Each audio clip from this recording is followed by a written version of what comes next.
Now, we're speaking about canned hunting predominantly here, but there are some other activities that are outlined in the film, such as petting and walking with these predators, which seems strange to me because I can't imagine ever wanting to pet a lion. What's going on there? Well, I think so. That's a very, very important question because traditionally the focus has always been on can hunting. But what we've seen in the last decade, a whole lot of new revenue streams opening up. And one of the primary ones is this whole cub petting, walking, volunteer scam that's taking place. So what's happening now is that these lions actually get exploited at a whole lot of different stages. So the farms are selling lions to facilities at literally 1 week to 2 weeks of age. They get taken away from their mothers, okay?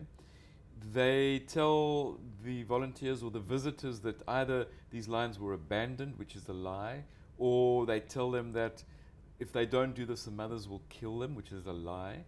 So the only reason they take them away is so that they can exploit them from that early age, and that's for the cub petting activity. So if you've ever held a young little cub, I mean, it's a wonderfully cute and cuddly little thing.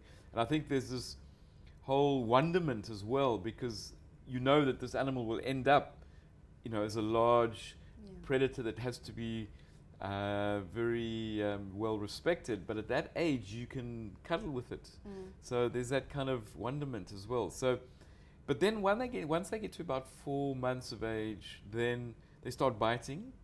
So they then stop petting them, and then they become part of what we call the Walking with Lions operation. So then you can go walking with them, all right? Once they get to about 18 months, then they also start becoming dangerous. And then there's a kind of a sorting process that takes place. So some will go to breeding stock, some will be you know, targeted for the hunting industry. Others will just end up in bags for bones going to the forest, so they just get slaughtered once they reach 2.5 years of age, because then the bone density is pretty much at its peak.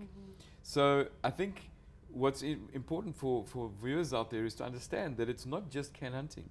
There's the petting facilities, there's the walking with lions, there's the lion bone trade, and of course then there's this whole volunteer scam where young volunteers are being lured onto these farms, believing that they're making a contribution to conservation. As I say, and when in fact all they're doing is looking after these breeders or these farmers' lions, which will end up in a canned hunt or in a lion bone trade. So the film exposes all those revenue streams, and we're saying that they need to be shut down because they're making no contribution whatsoever.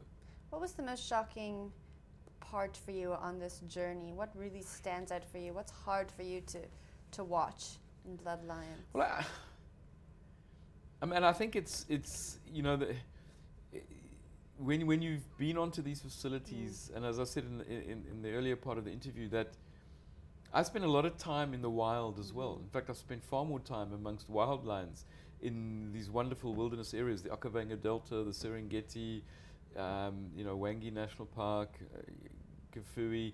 And when you have an understanding of what an apex predator in the wild is about, to see them reduced to these commodities in these enclosed areas under the conditions that they're breeding them is shocking. That in itself is shocking. And then I think also the part that for me is shocking is the fraudulent message that they're using to try and justify what they're doing. And we need to understand this, that lions are in trouble across Africa. And yes, the numbers indicate that.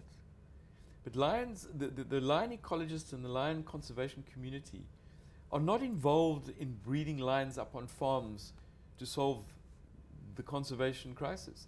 They're involved in securing habitat. They're involved in stopping the fragmentation of habitat. And they're involved in stopping the human-animal conflicts that are taking place that result in lions being poisoned or shot in wild areas. These breeders are confusing those messages, those priorities. And in many ways, they're actually hijacking potential conservation funding that should be going to the real conservation organizations. Panthera, Endangered Wildlife Trust, the Wilderness Foundation, Wildlands Conservation Trust. These are the groups that are involved in true conservation. None of them, not a single one of them, are working with any of these lion facilities. So if you find yourself on one of these facilities and they're spinning you a conservation story, ask to speak to their resident ecologist. Ask them, which conservation agency are you working with? Where are you doing your release programs? And you will very quickly get to see that they can't answer you on any of those questions.